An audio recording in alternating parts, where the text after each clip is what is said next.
Ahí te escucho. Hola Maxi, ¿cómo andás? Hola, ¿qué tal? Muy buenas tardes, Meneca, ¿cómo Buenas andás? tardes. Gracias a vos por participar de nuestro programa de Adultos Mayores, sus derechos hoy. Es un placer tenerte aquí con nosotros, así que muchísimas gracias. Tenemos muchas preguntas para hacerte. La primera es casi inevitable, porque venimos de un fin de semana políticamente muy importante. Se presentaron la lista de precandidatos a las PASO, así que creo que es importante que nos digas, bueno, ¿qué trascendencia tienen estas elecciones, no? Para mí son muy importantes, pero ¿qué trascendencia, no?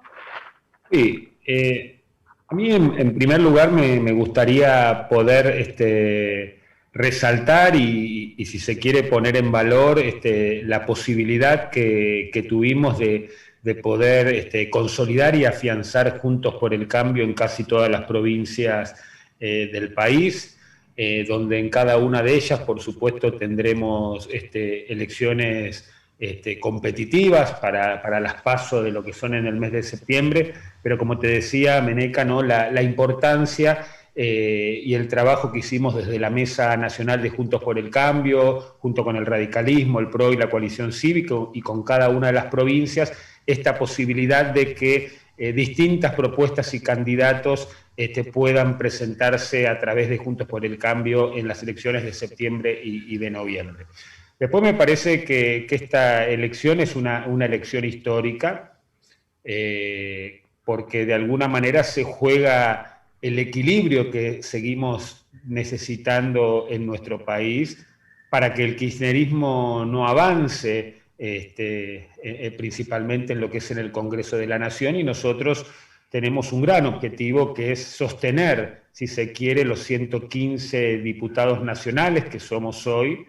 Nosotros estamos poniendo una elección histórica e importante como fue la del 2017, y nosotros la idea es por lo menos sostener esa cantidad de diputados, y también seguramente vamos a crecer la representación en el Senado de la Nación, ya que se eligen senadores en la provincia de Santa Fe, Córdoba, Mendoza, Chubut, y creemos que ahí podemos llegar a sumar algún senador más a los 29 que hoy tenemos en el Senado.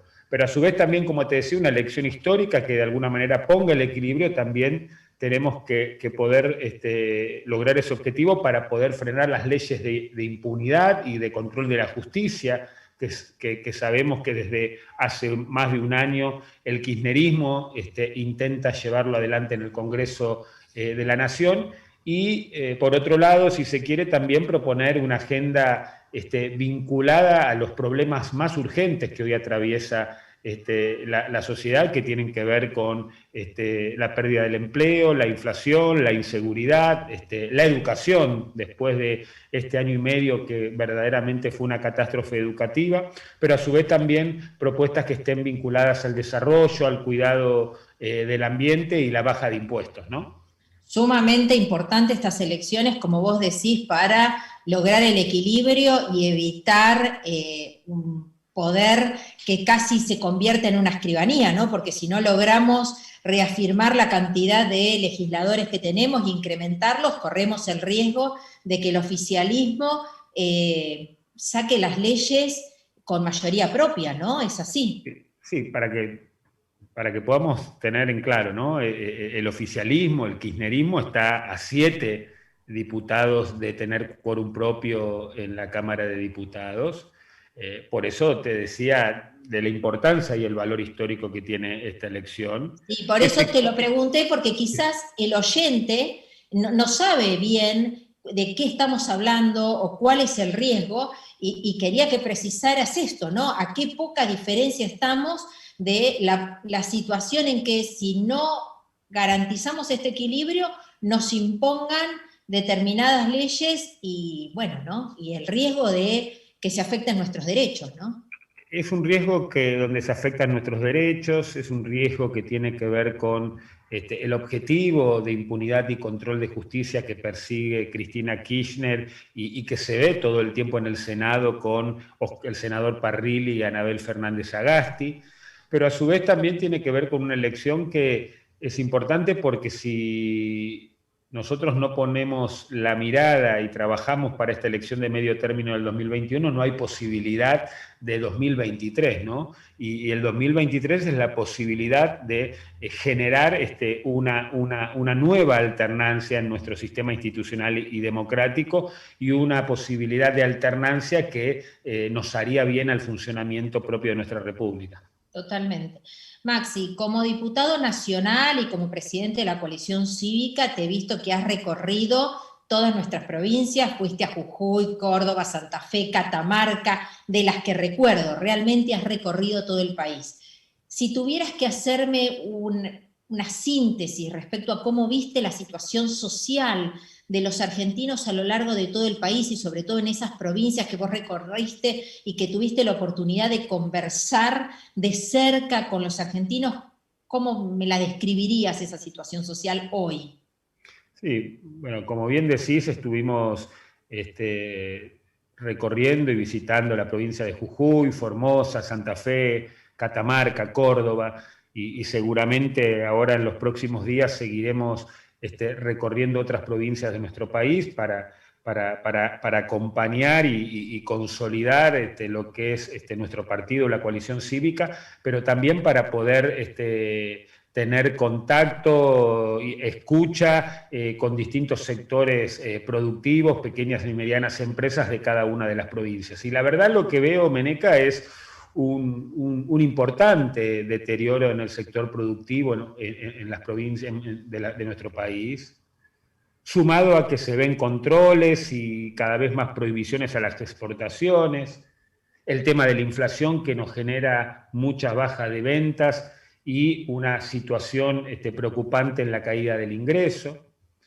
que se ve también el cansancio, pero te diría que hay un cansancio, indignación, pero que hay también esperanza en salir de esta situación y salir de la situación de la pandemia.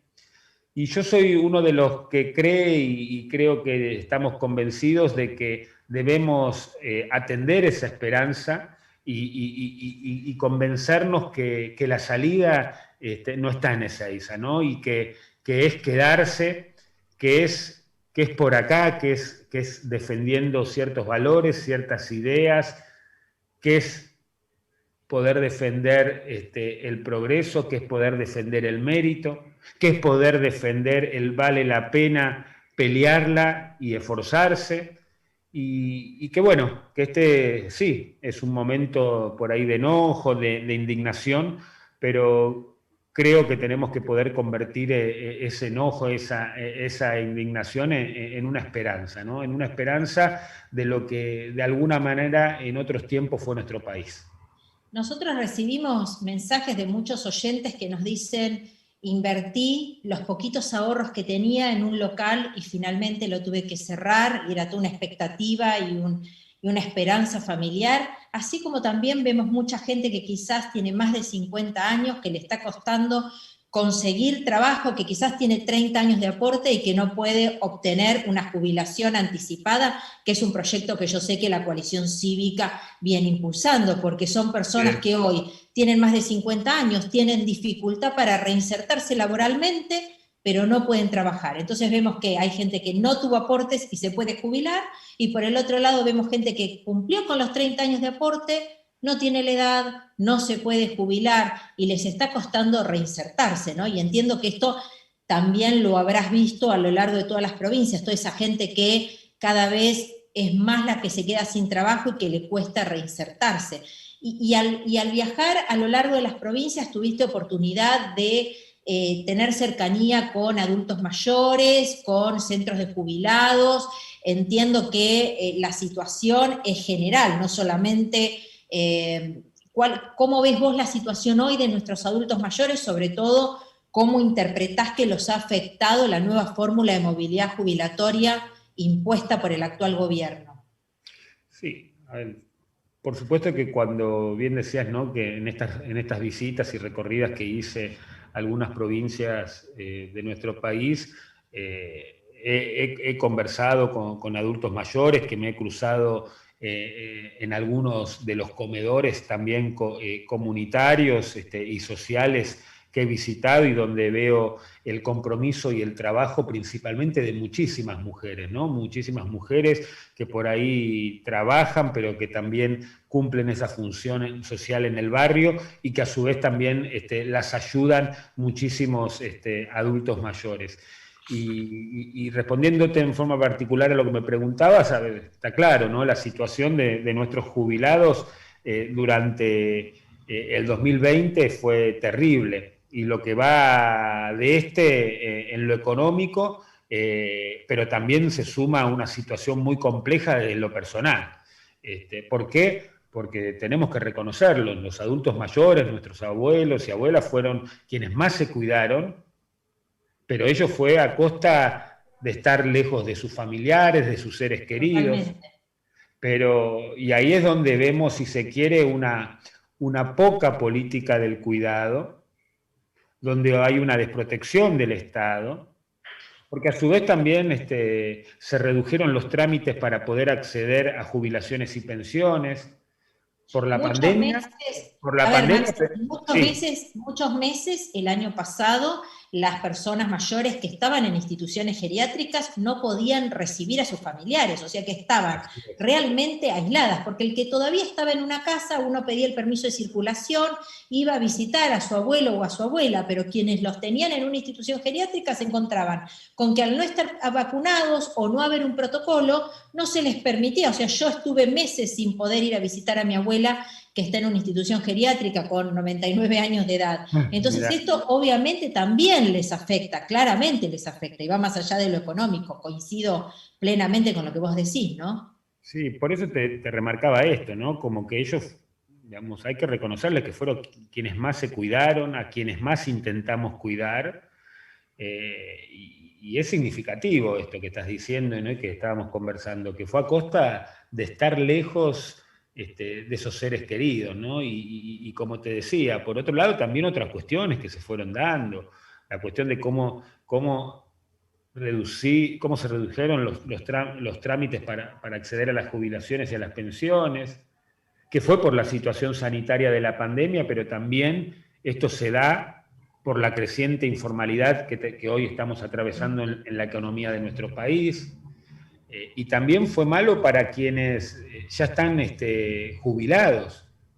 Totalmente. ¿Y por qué? Porque a causa de la inflación y el congelamiento de lo que fueron las jubilaciones que puso el gobierno apenas asumió Alberto Fernández. No, a ver, difícil pensar, y yo siempre lo digo, cómo vive un jubilado que percibe una jubilación mínima de poco más de 23.000 pesos y hace frente a una canasta básica de 64.000. Es imposible cómo subsiste esta persona, ¿no? Es muy difícil hacer frente a las necesidades más básicas del día a día, ¿no? ¿Cómo subsiste teniendo en cuenta el índice de precios al consumidor? Que en el 2020 avanzó a un casi 36,1% más o menos, y esto se ve con las subas discrecionales que se pusieron a través de decretos en el primer año de gestión del gobierno nacional, y que en ese aspecto ningún jubilado recibió un aumento acumulado que alcance ese porcentaje del 36%, sino que hubo recompensaciones que fueron inferiores. Y hay que decirlo, con la fórmula de movilidad previsional que se suspendió, los aumentos decretados tuvieron como resultado subas nominales que solamente acumulan un 24,3% en lo que es el haber máximo y un 35,3% en lo que es el haber mínimo, que es cobrado por el 48% solamente de los jubilados y pensionados y que representa el 63% del total de la población. Y así, dada la inflación que hubo en este periodo que te estoy comentando, los ingresos mensuales perdieron entre un 0,6 y un casi 9% de su poder de compra. Claro. Y esto me parece que, sumado a lo que estábamos hablando, la situación emocional, de relaciones afectivas, lo que afectó la pandemia, esto también es una gran preocupación, cómo hubo un avance y al tocar la fórmula previsional que existía, tienen cada vez más pérdida de ingresos nuestros adultos mayores. Y te agrego, Maxi, que todos esos jubilados, si quieren ir a reclamar lo que por derecho les corresponde, tienen que recurrir a una justicia federal de la Seguridad Social y estar en un proceso judicial que les va a demorar más o menos entre 7 y 10 años. Nosotros recibimos preguntas todos los días de jubilados donde nos dice, ¿cómo puede ser que mi juicio demore 7? Y es el tiempo que dura. Entonces, la realidad es que este tipo de medidas que tomó discrecionalmente el gobierno, lo que hace es incrementar la litigiosidad y en el mientras tanto, y además es triste que muchos van a litigar y luego no llegan a cobrarlo, ¿no? Muchos litigan y no llegan a cobrar porque quizás se quedan en el camino, ¿no? Eso es muy triste.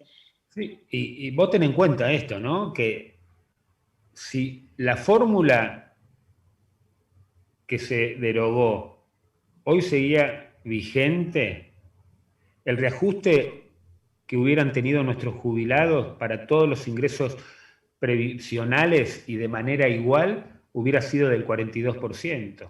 Contra un 25 o un 35%, es Exacto. mucha la diferencia. Y el gobierno, al otorgar menos, ¿qué hizo?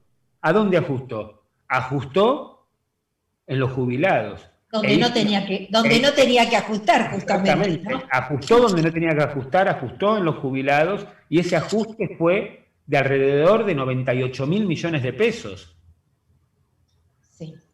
Lo hablábamos con la diputada, hará un par de entrevistas, entrevistamos a la diputada Campagnoli, y justamente tocó ese tema, y decía, bueno, ahorraron, pero por el otro lado tenemos una vicepresidenta que está intentando cobrar 2 asignaciones mensuales vitalicias millonarias, ¿no? Y en el mientras tanto quiere cobrar un retroactivo de, creo que 100 millones de pesos. Entonces, es como un contrasentido, ¿no? Mientras ajustás por un lado a quien cobra muy poco y trabajó toda su vida, quien es uno de los más altos funcionarios quiere cobrar una asignación mensual vitalicia de privilegio, ¿no? Totalmente de privilegio. Pero está claro, pero a su vez también decir esto, ¿no? El presidente le mintió a los jubilados cuando dijo que con él iban a ganarle a la inflación. Queda demostrado lo que te decía. Le están abonando ahora un bono de 5.000 pesos para tratar de resolver lo que no le dieron, ¿no? Porque llegan las elecciones, ¿no? Pero como te decía, ajustaron nada más ni nada menos que a los jubilados con más de 98.000 millones de pesos. Maxi, y a ver, se sancionó la norma por la cual no pagaban ganancias aquellos que no cobraban, que cobraban menos de 8 jubilaciones mínimas, pero sin embargo les siguieron descontando ganancias, no les devolvieron lo retenido. En teoría, entiendo que en agosto se resolvería. ¿Qué sabes de esta situación? O sea, demoraron la reglamentación y como demoraron la reglamentación, siguieron descontando ganancias y en el mientras tanto se están quedando con la plata de los jubilados también. Bueno, como ustedes saben, nosotros en el Congreso apoyamos esta modificación a lo que es el impuesto a las ganancias.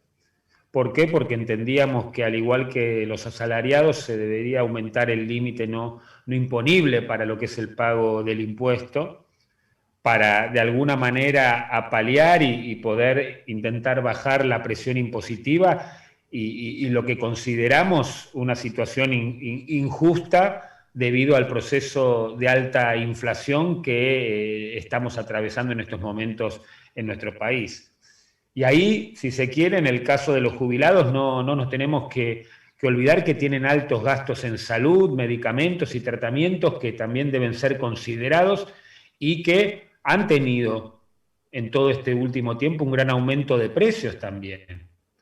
Y que también hubo demora en lo que fue, si se quiere, la implementación de la ley, pero recientemente la AFIP ha confirmado que, como bien decías vos, en agosto se va a hacer la devolución del retroactivo, que sería esto en 5 cuotas iguales y pagadas de manera consecutiva entre los meses de julio y noviembre, ¿no? Ah, bueno, esa información es importante porque hemos recibido consultas al respecto, así que esa información que vos nos estás brindando... Sí, ahí si no me equivoco, en agosto se van a estar pagando 2 de esas 5 cuotas, ya que también se tiene en cuenta el pago de julio, mientras que el resto, me parece, seguiría el cronograma habitual de una y una sería en septiembre, otra en octubre y la otra en final de noviembre. Ah, bueno, menos mal.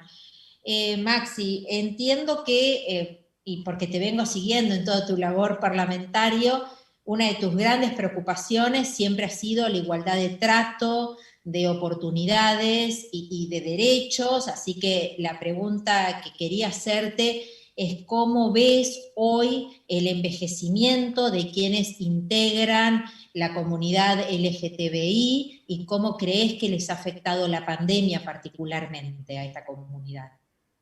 Bueno, yo creo que la pandemia ha visibilizado y potenciado aún más muchas desigualdades y distintos tipos de violencia que ya atravesábamos en nuestra sociedad, ¿no?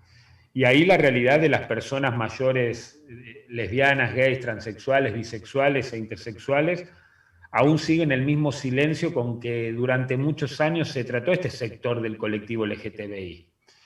Y que tiene que ver con ese no hablar de, extensivo, si se quiere, al resto de las personas mayores de la sociedad, como si cumplir más de una cantidad de años establecidos, si se quiere, siempre por los más extraños convencionalismos, lleve indefectiblemente al archivo o al olvido de los seres humanos.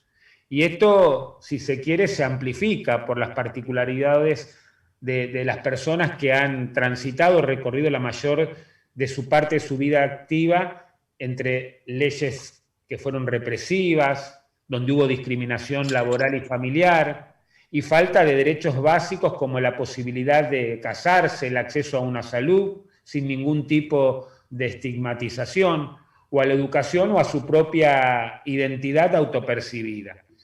Y esto, la verdad que, digamos, tenemos que poder ir avanzando, que la Argentina lo ha hecho reconociendo y ampliando derechos en el último tiempo, que esa ampliación y ese reconocimiento de derechos es un logro, si se quiere, transversal desde la política, pero que tiene que ver mucho con las organizaciones de la sociedad civil.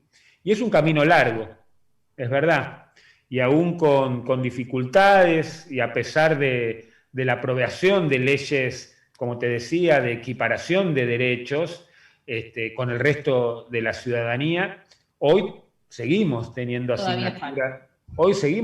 asignaturas muy pendientes, y una de estas es, si se quiere, el cuidado, la salvaguarda de la dignidad y el respeto de las personas LGTBI en su vejez.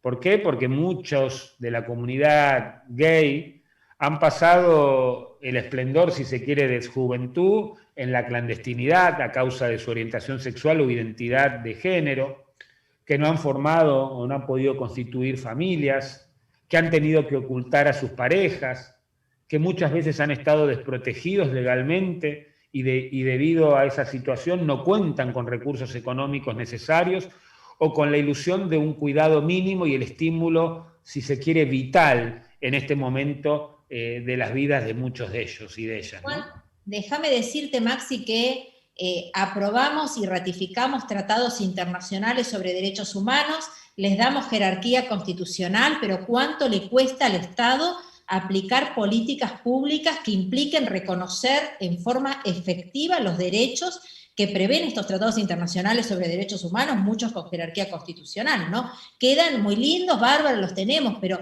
hay veces que se requieren políticas públicas efectivas para garantizar esos derechos.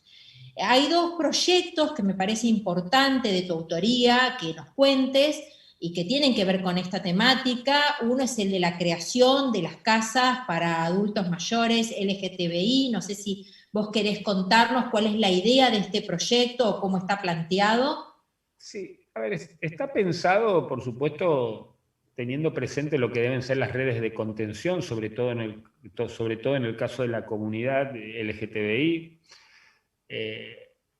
que restaba, digamos, que tiene que ver con cómo restaba dado por los vínculos de amistad, de una amistad nacida, si se quiere, en la lucha de la comunidad por sus derechos y que lamentablemente, como te decía, a causa de la pandemia, tuvo muchísimos menos encuentros frecuentes y eso ha impactado en la salud emocional. Y este proyecto yo creo que es clave que desde diferentes sectores estatales se elaboren políticas públicas, como vos decías, para garantizar esa mejor calidad de vida, albergue y asistencia médica a las personas mayores.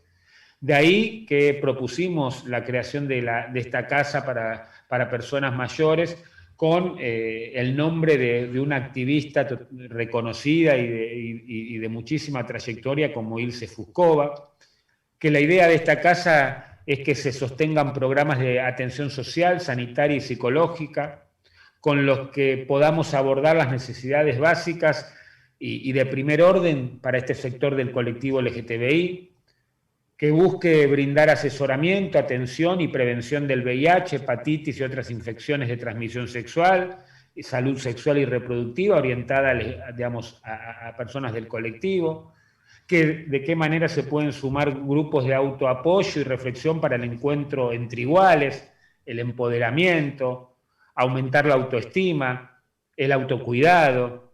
Y Maxi, implementar, si se quiere, también un programa o un plan de viviendas solidarias y compartidas para que las personas, si se quiere, puedan convivir desde la autonomía y la capacidad de decisión en un proyecto que es, en definitiva, un proyecto común de convivencia y cogestión de la vivienda, ¿no? Y Maxi, este sería un proyecto que incluso se puede impulsar a nivel municipal, para que cada municipio, porque quizás es más fácil también pensar en la sanción de ordenanzas municipales que dispongan en cada uno de los distritos la creación de una casa de adultos mayores. Tranquilamente podría impulsarse desde ese lugar como proyectos de ordenanza por quienes sean concejales, ¿no? Sí, a ver, yo en su momento el proyecto original lo pensé para cuando tuve 8 años en la legislatura de la ciudad, que por supuesto lo pensamos con financiamiento público, pero también con financiamiento privado, y que sea una casa abierta al aporte voluntario para quien así lo deseare, ¿no? Y hay una experiencia interesantísima en una alianza entre lo público y privado en lo que es el Ayuntamiento y Comunidad de Madrid, ¿no? Y ahí algunas ideas y cómo emprender este tipo de proyectos lo trajimos desde ahí, porque a su vez también la idea que el acceso a sus servicios, por supuesto, va a estar o intenta estar orientado a privilegiar la residencia, una residencia que puede ser fija o ambulatoria de estas personas mayores del colectivo LGTBI, jubiladas o pensionadas con el mínimo de remuneración, que estén solas o en pareja y que no acrediten posesiones de inmuebles o posesiones materiales, y para aquellas que también se encuentren en un estado de soledad familiar y conyugal, ¿no? Sí, importantísimo poder vincularse con otros, ¿no? Y estar en conexión con otros y no estar aislados, muy importante.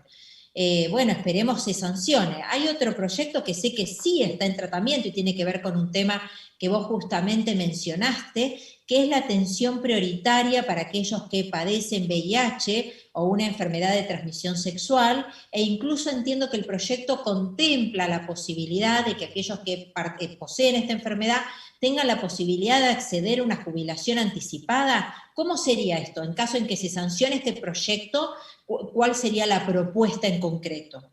Bueno, yo, como ustedes saben, la actual ley de VIH que tenemos es de los años 90, una ley que para ese entonces fue una ley de avanzada para nuestro país, pero ya han pasado muchos años, la ciencia también ha avanzado en lo que es el tratamiento del VIH y cómo afrontar la respuesta al VIH, y creemos que llegó el momento de poder tener una nueva ley de respuesta integral al VIH e infecciones de transmisión sexual, que esa ley, por supuesto, tenga garantizado el acceso a los medicamentos, pero a su vez también sea una ley que tenga una perspectiva en derechos humanos y en los derechos que deben ser reconocidos para todas estas personas, ¿no? Entonces, tiene que ver no solamente con la asignación de pensiones para algunas personas, no es para todas.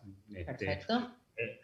Pero a su vez también tienen que ver con cuestiones que hacen a poder acceder al tratamiento, a que ese tratamiento sea se pueda acceder de manera rápida y como está establecido hoy en día también siga siendo gratuito, que pueda haber como una permanencia en lo que es poder tener el tratamiento, porque como todos sabemos, si vamos acercándonos al cumplimiento de las metas establecidas por ONU-SIDA, vamos a estar mejorando sustancialmente en lo que hoy son muchas de las estadísticas en nuestro país que nos siguen preocupando. O sea, la idea sería también que la medicación no se corte, porque muchas veces pasa que esto es fundamental, la medicación y están eso es fundamental que la medicación no se corte, tratar de eliminar las barreras de acceso que muchas veces hay y que hace que la persona que de alguna manera fue diagnosticada como VIH positivo no quiera continuar por todas estas barreras de acceso, barreras burocráticas que muchas veces se le ponen, pero a su vez también, por supuesto, tener la perspectiva y la mirada desde los sanitarios, desde la salud, pero que, como te decía, con el avance de tantos años de la medicina, de la ciencia, de las organizaciones, de la sociedad civil, creemos que es necesario ahora modificar esta ley para incorporarle algún otro tipo de perspectivas y de derechos que deben estar garantizadas en una ley de respuesta integral al VIH a infecciones de transmisión sexual. Nosotros también muchas veces escuchamos que tienen que recurrir a amparos de salud, ¿no? No solo quienes padecen VIH o una enfermedad de transmisión sexual, quienes padecen quizás también una enfermedad terminal, quienes padecen cáncer. Hoy vemos que nos cuentan que tuvieron que suspender la medicación por la no provisión de medicamentos, con lo cual toda esta atención integral, como vos decís, continua, permanente, es sumamente trascendente. Y entiendo que el proyecto también contempla la posibilidad de que aún sin tener la edad para jubilarse puedan obtener el beneficio jubilatorio con menos años de la edad requerida. Menos años de aporte, exacto, como decía. Pero Bueno, como te decía, no es para toda persona diagnosticada, sino, digamos, para poder atender situaciones que ameritan... Donde realmente no puede estar trabajando, o sea, personas que tengan la dificultad. Trabajando o que no pudieron acceder a la jubilación porque perdieron el trabajo, bueno, por distintas situaciones la idea es contemplar una jubilación o pensión en este sentido, ¿no? Claro, es un poco equipararlo a lo que hoy nosotros conocemos como la jubilación por invalidez, a quien realmente no puede salir a trabajar porque tiene un porcentaje de discapacidad que le impide hacer frente a un trabajo en relación de dependencia o autónomo, si te entendí bien, sería así. Sí, es más complejo porque hay que, digamos... Yo lo sintetizo para que el oyente lo entienda. Busca dar respuesta, pero por supuesto se tiene mucho cuidado que no tiene que ver con una cuestión estigmatizante con respecto a una condición de positivo con respecto al VIH. Pero, a ver, principalmente esta ley apunta a esto, ¿no? ¿De qué manera el Estado da respuesta integral? Perfecto. La respuesta integral tiene que ver con el acceso a un tratamiento retroviral, a que si ese tratamiento retroviral tiene continuidad y no se interponen barreras o burocracias que impiden la continuidad de un tratamiento, uno puede llevar una vida totalmente normal. Como cualquier otro, que se puede llegar a la cuestión de indetectable, intransmisible, que esto también es importante poder remarcarlo, y que por supuesto la situación de la cual enfrentábamos en los 90, la situación del VIH-Sida, hoy no es la misma. Totalmente. ¿Que tenemos que seguir comprometidos? Sí, tenemos que seguir comprometidos porque, como bien te decía, hay todavía estadísticas que nos preocupan y que este tipo de leyes tienen que ser tomadas y aprobadas de manera integral e interseccional, porque muchas veces hay situaciones de vulnerabilidad u otras situaciones que también inciden y son parte de lo que estamos debatiendo en este caso puntual. Totalmente. Nada que ver, pero sí hago una conclusión, ¿no? cómo cuesta muchas veces sancionar normas, que pasa el tiempo y las normas no se sancionan o quedan. Pensemos que hoy, por ejemplo, el amparo, que es la garantía por excelencia para el reclamo de nuestros derechos, sigue siendo regulada por un decreto ley del año 66. O sea, se reformó la Constitución en el 94 y sin embargo no tenemos una nueva ley que regule el amparo, ¿no? Entonces, qué importante, dejo esa inquietud, ya no como entrevistadora acá, sino como profesora de Derecho Constitucional, que le dice a los alumnos, todavía seguimos estudiando amparo con una ley, un decreto ley del año 66, o tenemos la Auditoría General de la Nación con una ley también anterior a la reforma del 94, ¿no? Es complejo eso. Como todos sabemos, hubo avances y leyes constitucionales que se lograron después de la reforma del 94, pero como bien decías, ¿no? Hay algunas otras que todavía están pendientes y ojalá, viste, que la Argentina y el Congreso de la Nación en algún momento pueda recuperar esa posibilidad del acuerdo, ¿no? Pero esa posibilidad del acuerdo, del consenso, después de que se puedan dar debates con argumentos y contraargumentos, ¿no? Hoy yo noto esa dificultad. O sea, de salir de la posición donde uno está para pensar qué es lo que realmente sirve al ciudadano y qué es lo que el ciudadano quiere escuchar y qué es lo que el ciudadano necesita, ¿no? Qué importante. Yo creo que esto es un desafío para quienes tenemos responsabilidades de representación, para la política, y también lo digo como una cuestión de autocrítica, ¿no? Me parece que tenemos que poder volver a ver si tenemos esa posibilidad de esos acuerdos que muchas veces se lograron de manera transversal. Podíamos pensar distinto en muchas cosas, pero que en leyes fundamentales, en leyes que reconocen y amplían derechos, en leyes que son necesarias para el mejoramiento institucional de nuestro país, creo que tiene que ser posible ese diálogo sin mentiras, sin trampas, para encontrar los acuerdos, los argumentos y los contraargumentos para, en definitiva, lograr este tipo de leyes que hoy están faltando. Coincido absolutamente. Bueno, Maxi, antes de despedirte y agradecerte profundamente que participes de nuestro programa, quiero preguntarte si querés agregar algo más, si querés decirnos algo más. No, a ver, digamos, volver a lo que decía al principio, ¿no? Que creo que esta elección es importantísima, que se eligen diputados y senadores y que ese equilibrio lo tenemos que poder sostener, y que también este enojo y angustia que viven muchísimos sectores de nuestra sociedad podamos convertirlo en otra cosa. Y podamos convertirlo en otra cosa por la unidad de la Argentina, ¿no? Esa unidad que es necesaria e impedir una fragmentación entre nosotros mismos.